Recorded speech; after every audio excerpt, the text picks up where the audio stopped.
unknown, drawing from the endless reaches of time, brings to light many startling things. Startling because they seem new, sudden.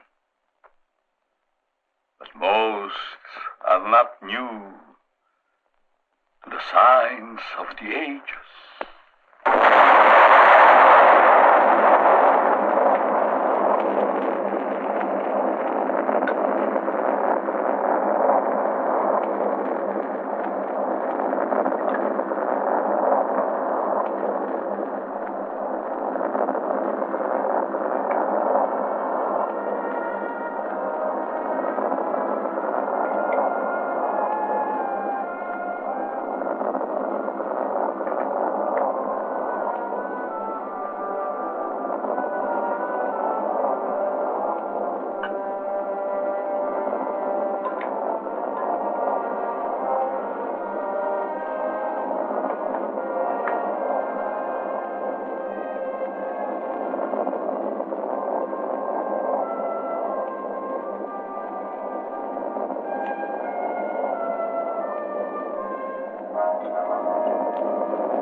People,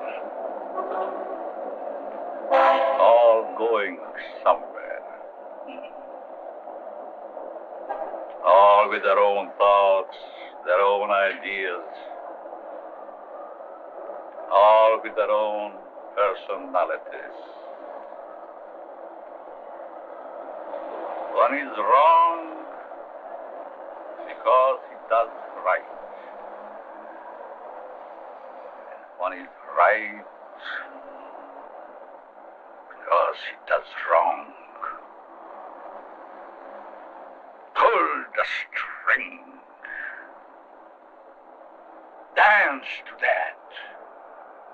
Which one is created for?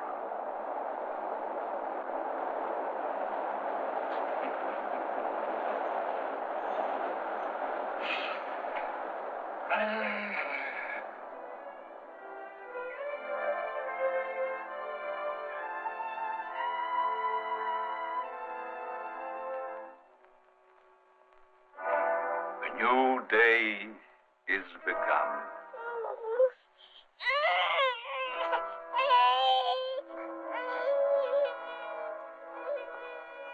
A new life is begun.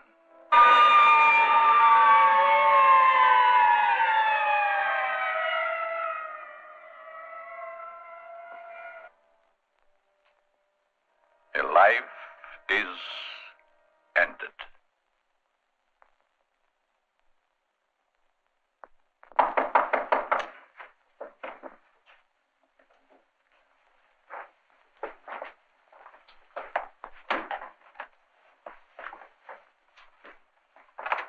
Let me see that note.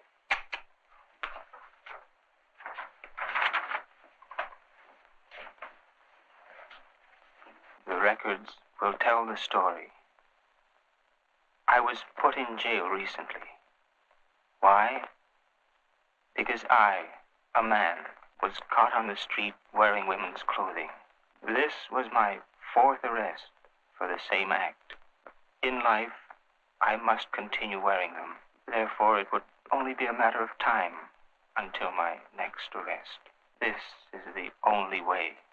Let my body rest in death forever in the things I cannot wear in life.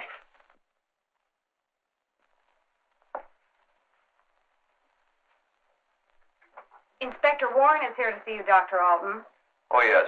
Show him in, Miss Stevens.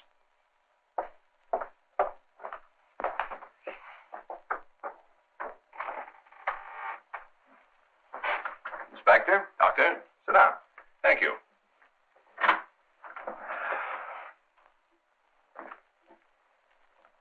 You're a very busy man, Dr. Alton, I know. I appreciate this time you're giving me. Business or pleasure, Inspector? In a way, business.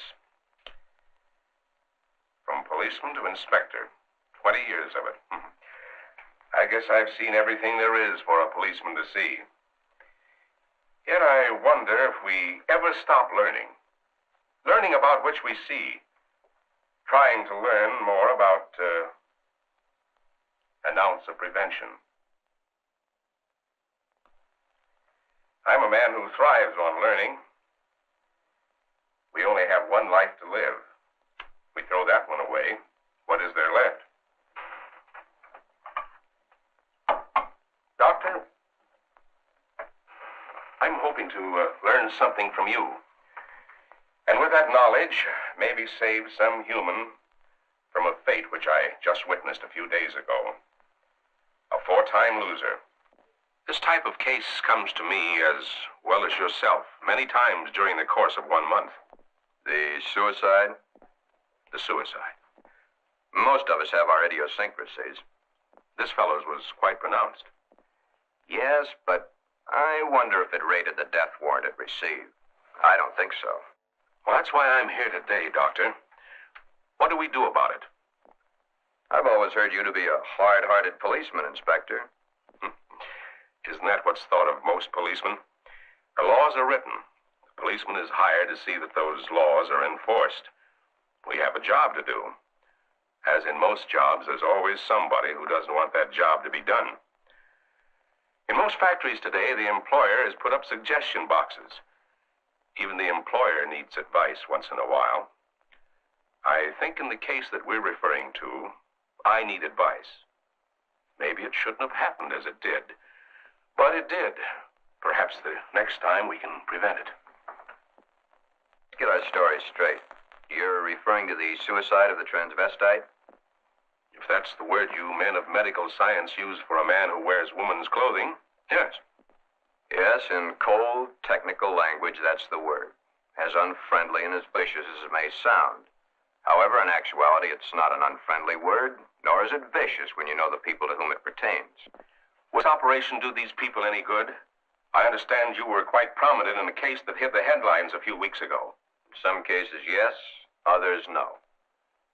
Well, the papers certainly had a field day with that one. Strange as it may seem, even though it was a field day, as you so aptly put it, it's not a new story. Sex change has been performed many times. Those whose sex can be changed, they're the easy ones. But what of those who so desperately want to be of the opposite sex, yet can't change their sex, such as was the case with Patricia, the suicide? I'd like to understand this, Doctor, as best you can tell me. You can only fully understand the sex change by taking two entirely different cases. Two men with exactly the same background, from childhood to manhood and on to their own decisions and destinations. I'd like to hear the story to the fullest. Only the infinity of the depths of a man's mind can really tell the story.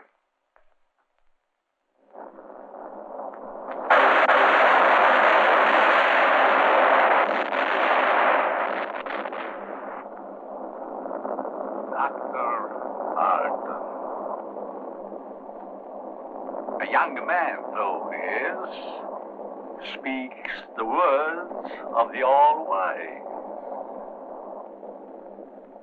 No one can really tell the story. Mistakes are made.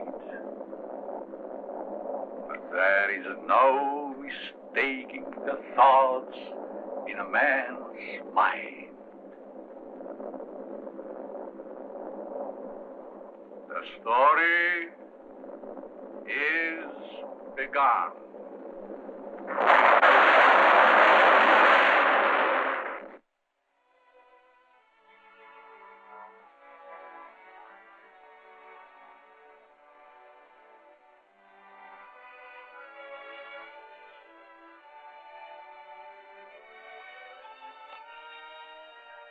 One might say, there, but for the grace of God, go I. Why is the modern world shocked by this headline? Why? Once, not so very long ago, the people of the world were saying, airplanes. Why, it's against the Creator's will. If the Creator wanted us to fly, He'd have given us wings. But we fly. Maybe some of you may still remember an even sillier remark. Automobiles? Bad. They scare the horses. If the Creator had meant for us to roll around the countryside, we'd have been born with wheels. Silly? Certainly. We were not born with wings. We were not born with wheels. But in the modern world of today, it's an accepted fact that we must have them. So we have corrected that which nature has not given us. Strangely enough, nature has given us all these things. We just had to learn how to put nature's elements together for our use, that's all. Yet, the world is shocked by a sex change. If the Creator had wanted us to fly, He'd have given us wings. If the Creator had meant us to roll around the countryside, we'd have been born with wheels. If the Creator had meant us to be boys, we certainly would have been born boys. If the Creator had meant us to be born girls, we certainly would have been born girls. Are we sure? Nature makes mistakes. It's proven every day. This person is a transvestite, a man who is more comfortable wearing girls' clothes. The term transvestite is the name given by medical science to those persons who wear the clothing of the opposite sex. Many a transvestite actually wishes to be the opposite sex. The title of this can only be labeled Behind Locked Doors. Give this man satin undies, a dress, a sweater, and a skirt, or even the lounging outfit he has on, and he's the happiest individual in the world. He can work better, think better, he can play better, and he can be more of a credit to his community and his government because he is happy. These things are his comfort. But why the wig and makeup? He dares to enter the street dressed in the clothes he so much desires to wear, but only if he really appears female. The long hair, the makeup, the clothing, the actual contours of a girl. Most transvestites do not want to change their life, their bodies. Many of them simply want to change the clothing they wear to that is worn by the opposite sex. Glen is engaged to be married to Barbara, a lovely, intelligent girl. Those fingernails have got to go. You know, I didn't realize they're as long as they are. My goodness, they're almost as long as mine. Maybe even prettier. We'll have to paint them sometime just for the fun of it. We'll trim them. That's for sure. You know, honey, you've invited me to dinner so many times in the last couple of months. It's almost like we're married already. I wish we were, darling. It's been a long year. For both of us. But now, my studies are through, college is concluded, and I'm free at last. Free? For the time being. Huh? Oh. How about joining me for an after-dinner drink? The living room? Mm-hmm.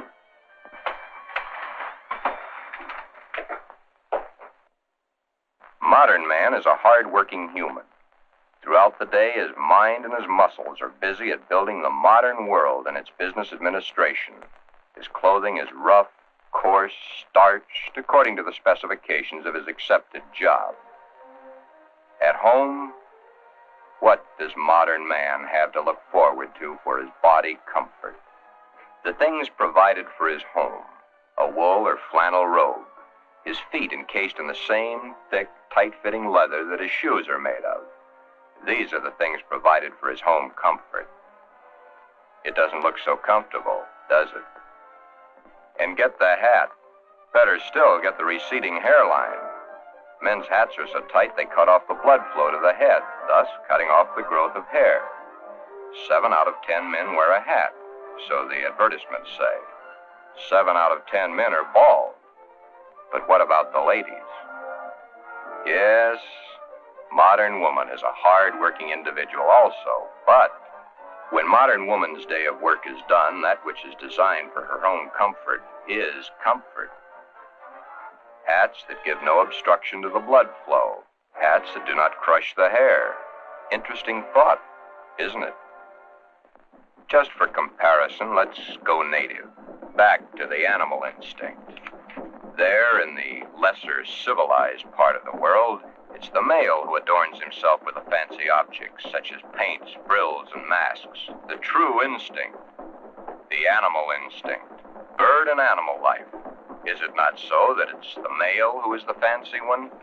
Could it be that the male was meant to attract the attention of the female? What's so wrong about that? Where is the animal instinct in modern civilization?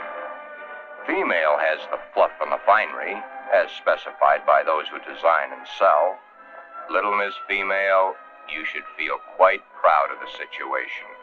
You, of course, realize that it's predominantly men who design your clothes, your jewelry, your makeup, your hairstyling, your perfume. But life, even though its changes are slow, moves on. There's no law against wearing such apparel on the street, as long as it can be distinguished that man is man and woman is woman. But what is it that would happen were this individual to appear this way on the street? You're doing it now, laughing. Yet, it's not a situation to be laughed at. Thus, the strange case of Glen, who was Glenda, one and the same person, not half man, half woman, but nevertheless, man and woman in the same body, even though by all outward appearances, Glen is fully and completely a man.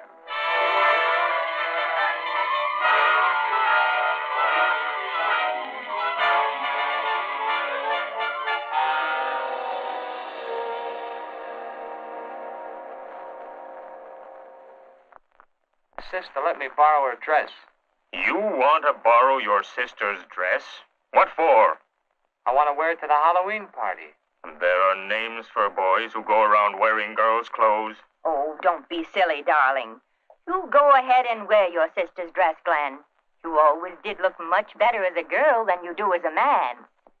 Glen did wear the dress to the Halloween party. He even took first prize.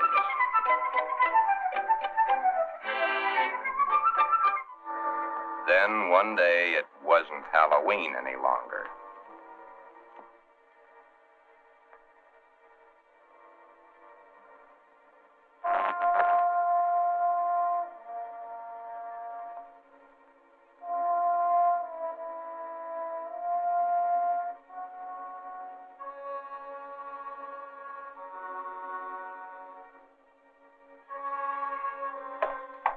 I wish I had the sight into such things to be able to advise you, Sheila.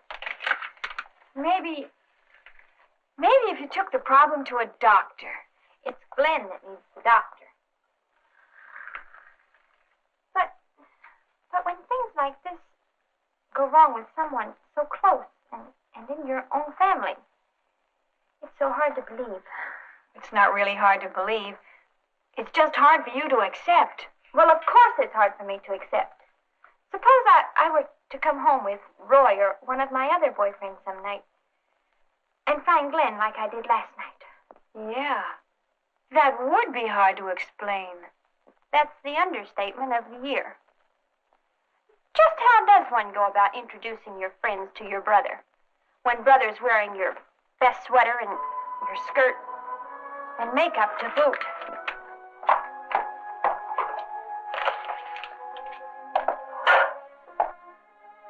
Glen is a transvestite, but he is not a homosexual.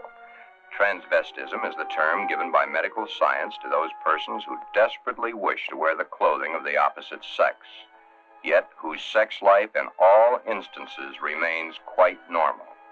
Would you be surprised a tough individual was wearing pink satin undies under his rough exterior clothing? He is. Then there is your friend the milkman, who knows how to find comfort at home.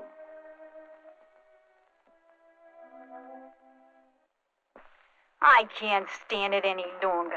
He wears all my clothes. Nothing is sacred to him, even my briefs.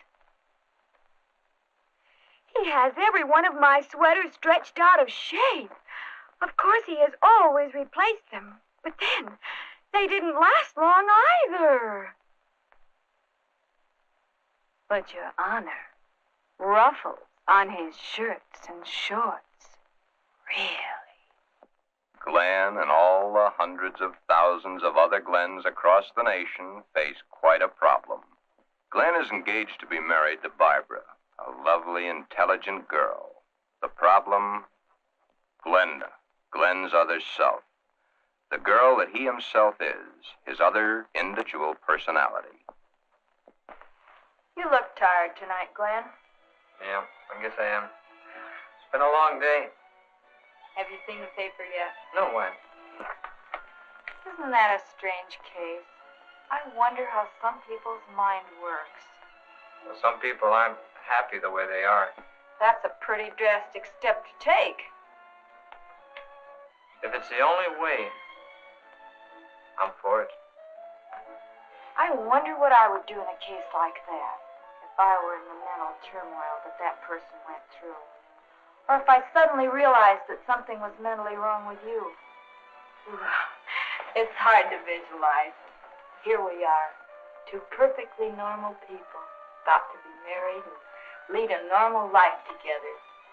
And there's this poor fellow who never could have been happy if it wasn't for modern medical science. Our fourth term in psychology explains a lot of the facts, but I'm afraid the end of study is only the beginning of reality. Glen's problem is a deep one, but he must tell her soon. She's begun to notice things. His nails, his eyes when he looks into a lady's store window. So many of the little things that are hard to hide. Soon she will realize. Then there was the time Barbara was wearing the sweater Glen had always wanted to feel on his own body. It was becoming an obsession to him. He must have it. What's the matter, Glen, darling? I guess I was daydreaming. Something seems to be troubling you. Why don't you tell me? It's nothing. Once, long ago, just after we started going steady together, we promised we'd never lie to each other.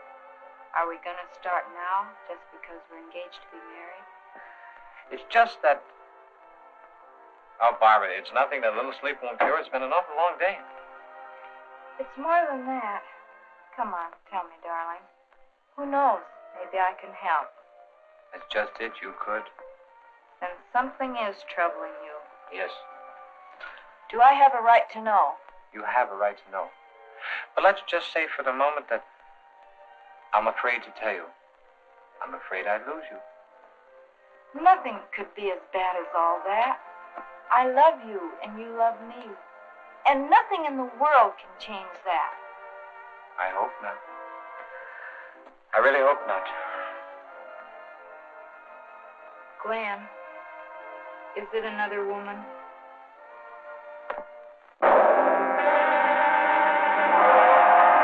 Hold the string! Hold the string! A mistake is made.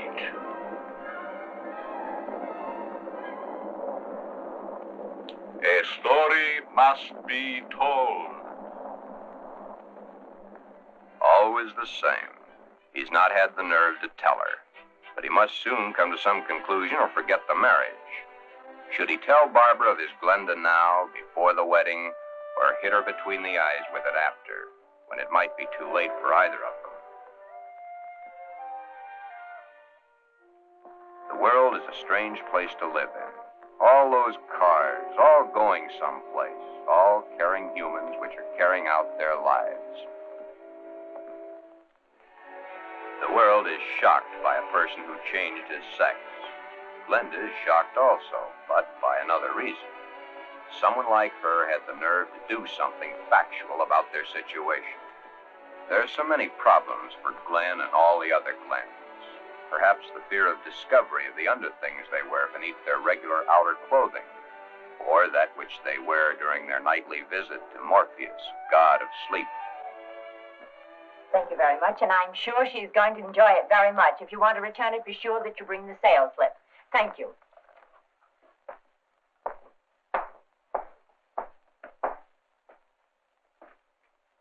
help you, sir?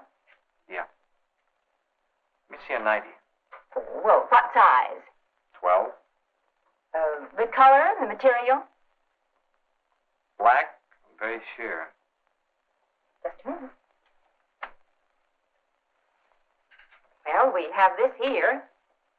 Would you like that? Something like this? As lace? Yeah. Perhaps he admires the material too long. You can see how sheer the material really is. Yes. You see, it's all pure nylon and only $21.95. And of course, it will never snag.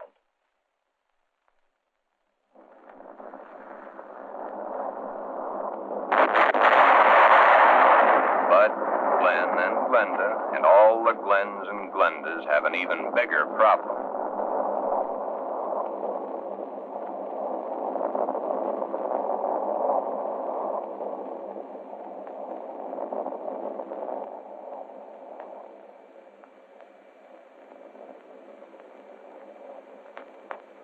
The homosexual, it is true, at times does adopt the clothing or the makeup of a woman to lure members of his own sex. But this is not so for the transvestite. The transvestite is not interested in those of their own sex. The clothing is not worn to attract the attention of their own sex, but to eliminate themselves from being a member of that sex.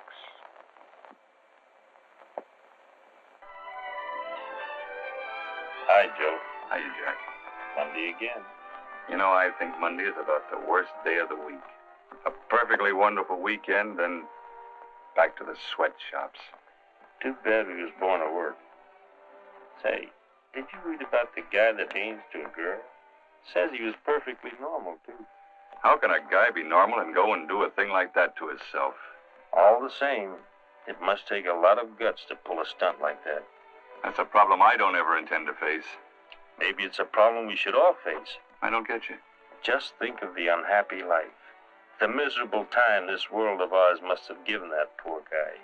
I still don't get you. Now, here is a guy who wanted to be a girl. Supposing there had been no way to change. You sound as if you're really head up on this thing. I guess I am. Do you realize what would happen if every man in the country that wanted to wear women's clothes or felt like a woman went to their doctors and wanted to change? Of course. That's why I say perhaps society should be a little bit more lenient with them. Maybe society should try to understand them as human beings. Another day done. Thank goodness. See you tomorrow, Jack.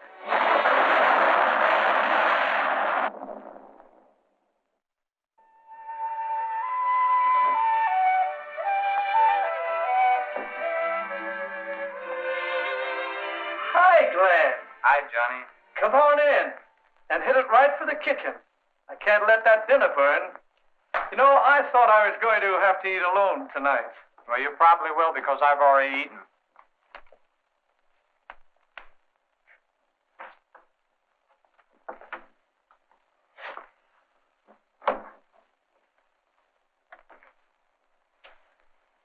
What's up? Nothing much.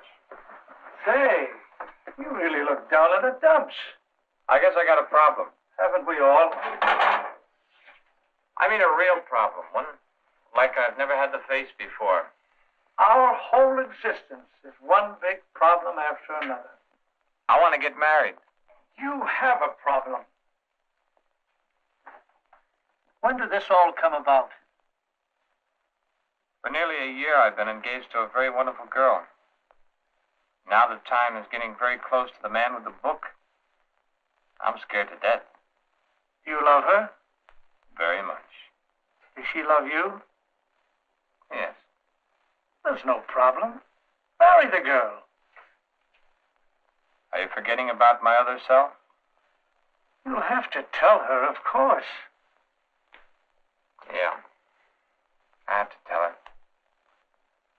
But when? Before? Or after? I think you know the answer to that one yourself. My mind's in a muddle. Like in a thick fog. I can't make sense to myself sometimes. I thought I could stop wearing these things. I tried, honestly, I tried. I haven't had a stitch of them on for nearly 2 weeks until tonight. Then I couldn't stand it anymore. I had to put them on or go out of my mind. I'm afraid I'll lose her. I don't want that to happen because I really love her. Okay. Here's a story from Fact. Johnny tells his story. He had not too long ago been married himself. He had kept quiet about his transvestite desires in the hopes that the new wife would never discover it. However, one day, the little woman came home unexpectedly an hour early.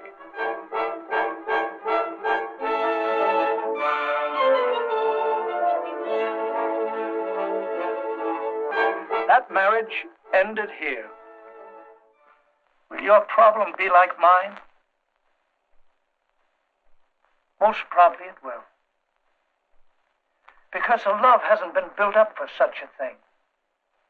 She, your wife, she will not have been taught enough about the problems to cope with it. Glenda must now make her decision. Or forever forget the marriage to Barbara. Glenda should consult a competent psychiatrist, but then very few transvestites wish to change their strange desires. This is their life.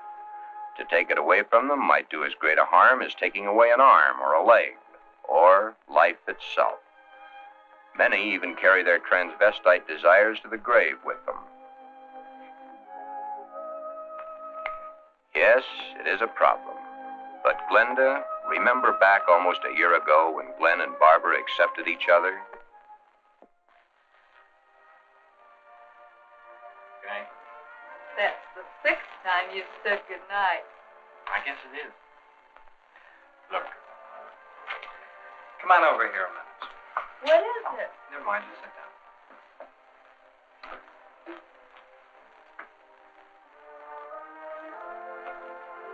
Oh, I was beginning to think you'd never get around to it. Did you mean you will? What do you think?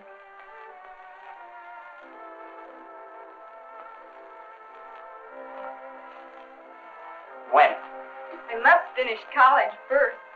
It's only 7 months to go. Well, now, that's hardly long enough for you to get a trousseau together. How would you know about such things?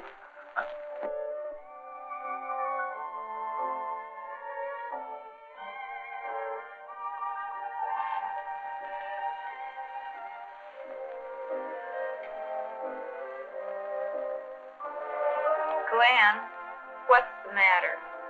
Huh? All of a sudden, you seem 1,000 miles off. Yes, I guess I was, huh? That's a mighty pretty dress you're wearing tonight. I wear my best to please you. You know, when you look at me, you just tie me in knots. I love to tie you in knots. Oh, I'll be so happy when these next few months are over. Some special reason? Of course. So you can stop kissing me goodbye at the door every night. Yes. So you can hold me close to you always. Yes. Then all you'll have to do is call and close your eyes and feel my lips on yours.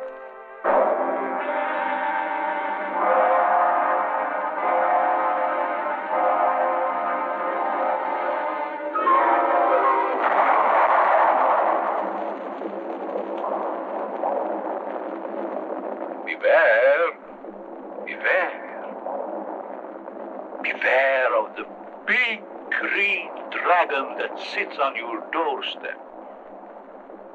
He eats little boys, puppy ducktails, and big fat snails. Beware. Take care. Beware.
Tell me, Kraken,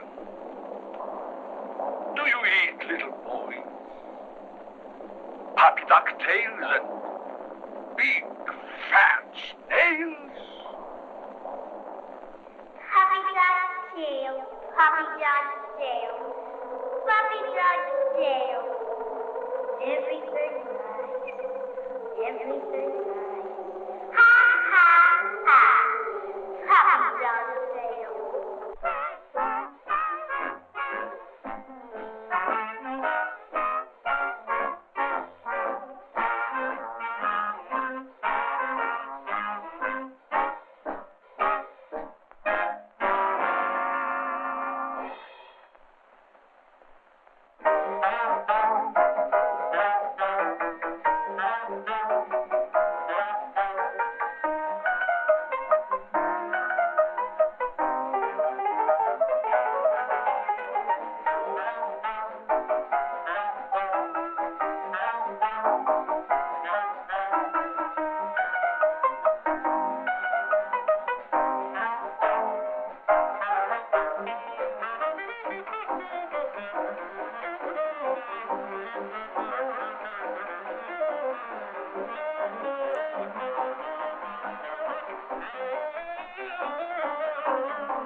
dog's tail. Puppy dog's tail.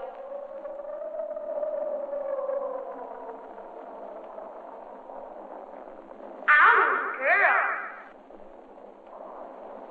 I'm nice. Everything nice. Everything nice. Ha ha ha. Puppy dog's tail.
Beware of the big green dragon that sits on your doorstep.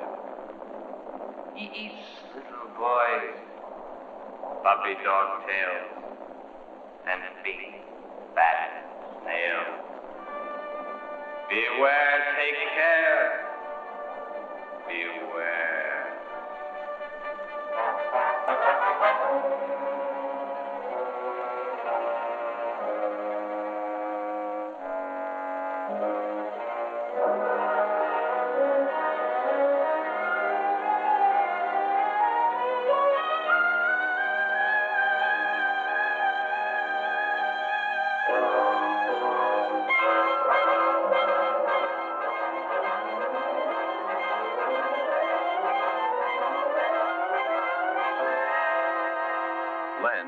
Glenda has made the decision.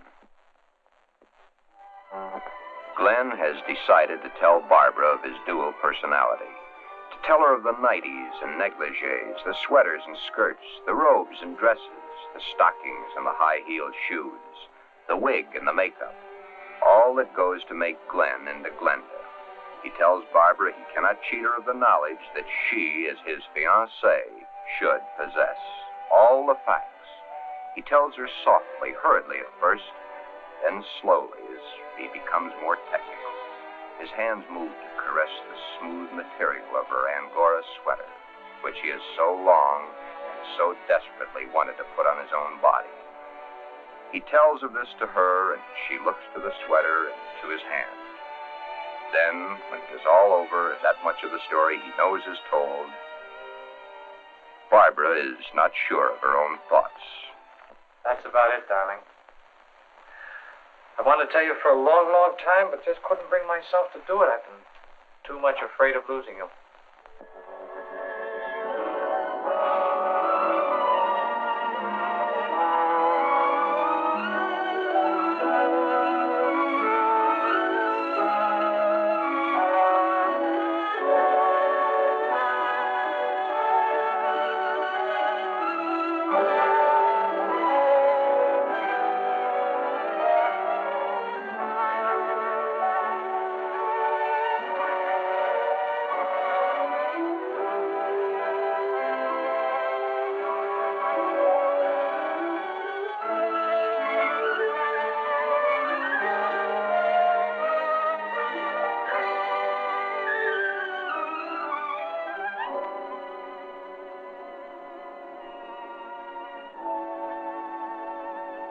Glen, I don't fully understand this, but maybe together we can work it out.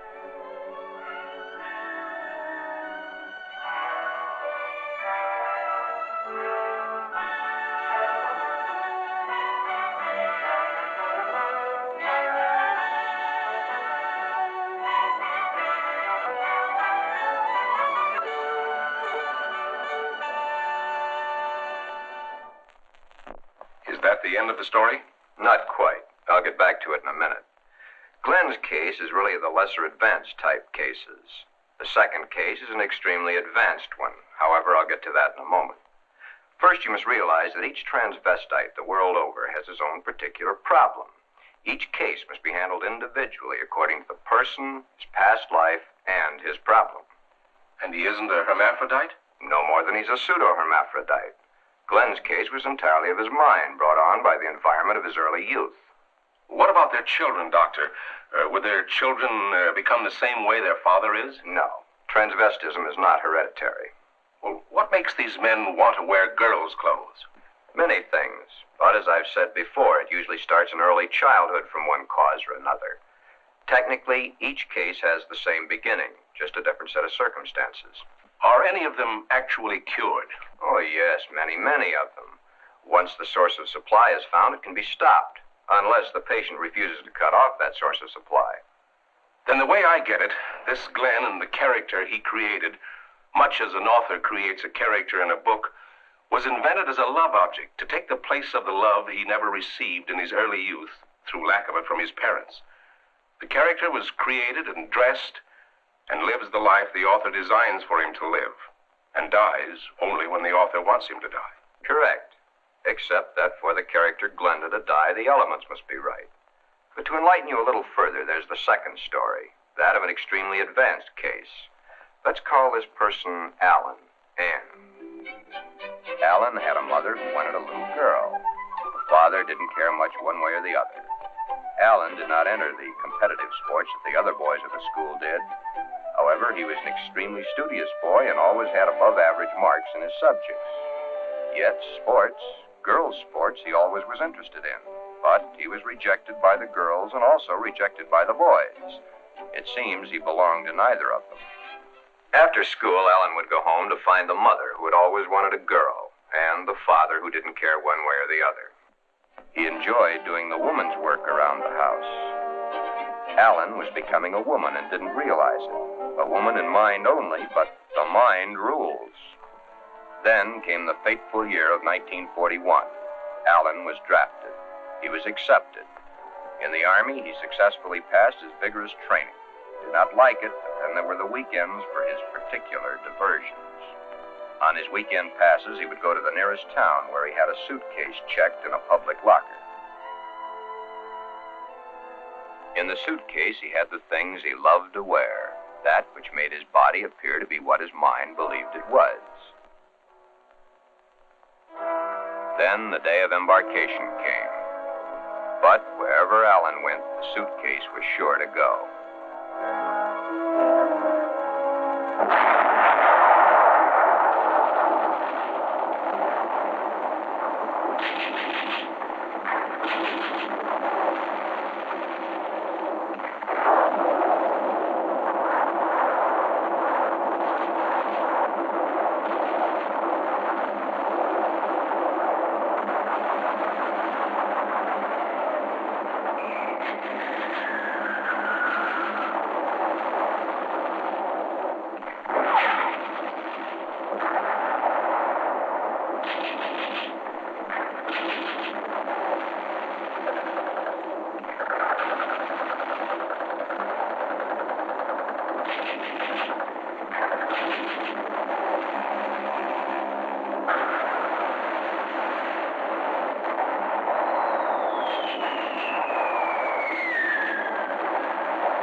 Then, as quickly as it had begun, the war was over.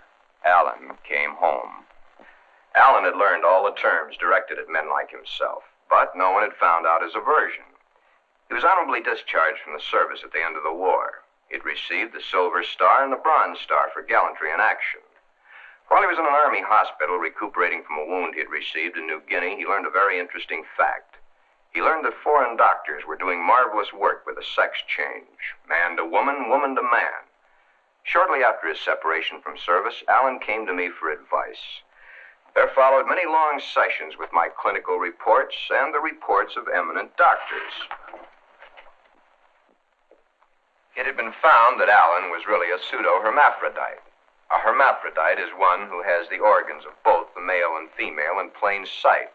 A pseudo-hermaphrodite is one who has one perfectly formed organ of either sex and one imperfectly formed one that's difficult to detect. Alan was of the latter.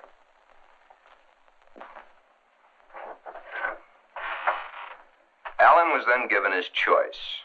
That which nature had given him was a mistake. It was up to us to correct that mistake one way or the other. Alan had to decide whether he wanted to become a man or she wanted to become a woman. Both were completely possible. Small-boned, fair of complexion, his hair thin like a woman's, his body slim, hips slightly girlish. It was easy to see his decision, along with the fact that he had been brought up from early childhood to believe that a woman was the thing to be. Alan decided to become a woman. This, after all the help I could give him, was only the beginning. During the following 2 years, he was to go through the tortures of the damned. But never was there a whimper from him, because he knew that at the end of it all, he would at last be that which he had always dreamed. Hundreds of hormone shots were injected into various parts of his body. Alan's face was worked on with plastic surgery to smooth out the female elements. Long, tedious hours of work. The big day, or the starting of many big days, for it was to take many. The series of operations are performed slowly and at intervals to prevent any unnecessary shock to the nervous system. Still, the hormone shots continue, day after day, week after week, month after month. And even then, when the operation is over, the sex has changed, the shots must continue as long as Alan lives.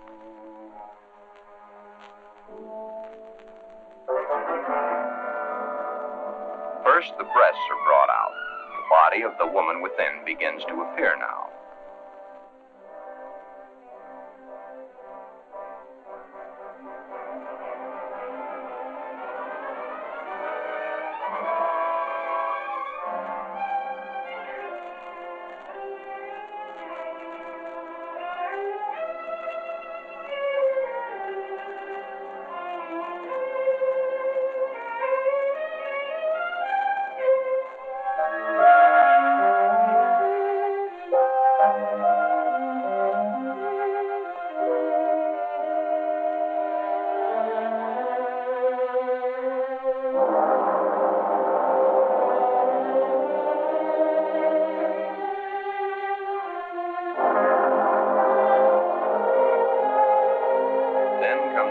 gender surgery, the removal of the man and the formation of the woman.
But in time, Alan is Anne, a very happy, lovely young lady that modern medicine and science has created almost as a Frankenstein monster. The newspapers heard of it and hit the story with their usual fullness. If the newspapers had not gotten hold of the story, it would have gone untold, unnoticed as so many others in medical history. The sex change has been performed hundreds of times. However, right here, in this particular sex switch, it's not the end. Acting the woman and being the woman are two entirely different things. Alan had all his life acted the part of the woman. Now he is that woman and must learn how it's done.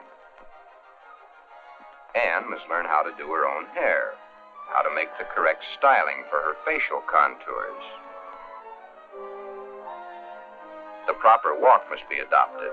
A lady is a lady, whatever the case may be. Continuing my own psychiatric treatment, it was my duty now to explain to Anne the duty of a woman and her. Alan, of course, had known the man's, but he was soon to realize he knew very little about a woman's. Yet, through it all, Anne loved every minute of it. Anne was indeed meant to be a woman, and now that the sex change had been completed, Anne was a very happy woman, and a woman who was eager to learn, and now was accepted by society. A woman born at the age of 24, in a world that for 24 years she had seen as a man, but a woman who now would, and was properly instructed in how to accept, a woman's world. Thus, this case, which has a happy ending, is due entirely to the corrections made by medical science. I've had several such cases. In fact, in my 20 years of practice, I've been prominent in 7. However, my colleagues have had hundreds. Then you believe that the Glen of the first story should have the sex change? In Glen's case, no indeed. Glen would never be happy with the sex change. The Alan of your story ended happy? I'll tell it to you exactly as I told it to them. Shortly after Glen told Barbara of his love for girls' clothing, he started treatments with me. On the last treatment, both he and Barbara came to me. I told them the same story of Alan, Anne, as I've told it to you, Inspector. Anne was a pseudo-hermaphrodite. Even though one of the sexes was imperfect, she had the organs and the characteristics of both the male and female. Glen's case is an entirely different type of case. Remember I said, no matter what the case, it's a different thing. A new problem to be looked into, then solved. A new challenge to the psychoanalysis. Glen's body holds only one sex, that of the male. In all our talks, I've learned these pertinent facts. Glen's father had no love for his son.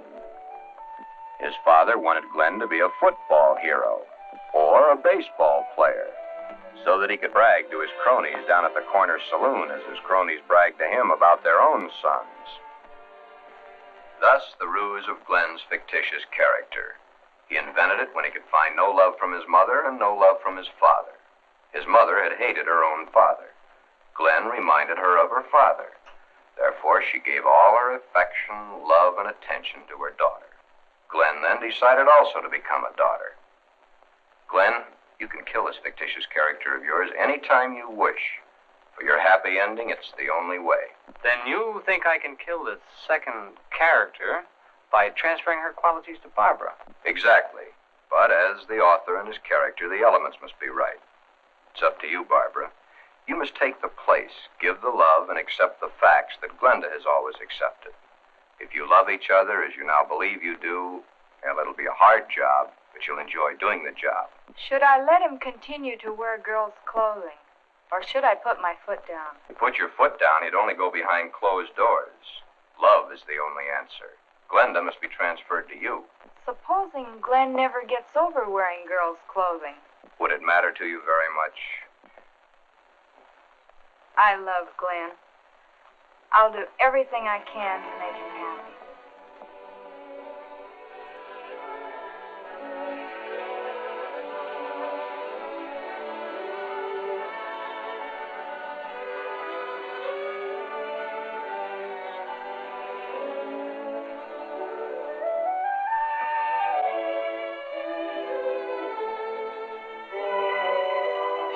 The end is only the beginning.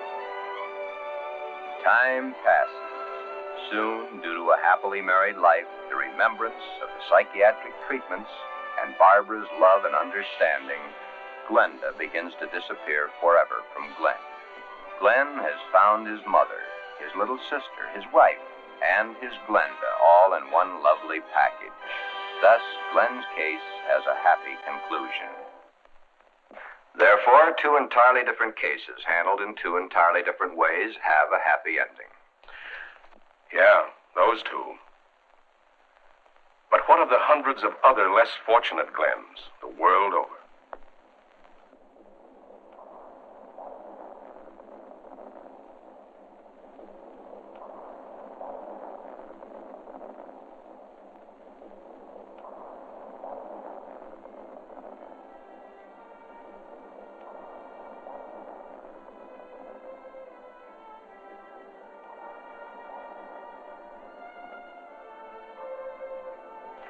Yes. But what of the others? Less fortunate Glens, the world over.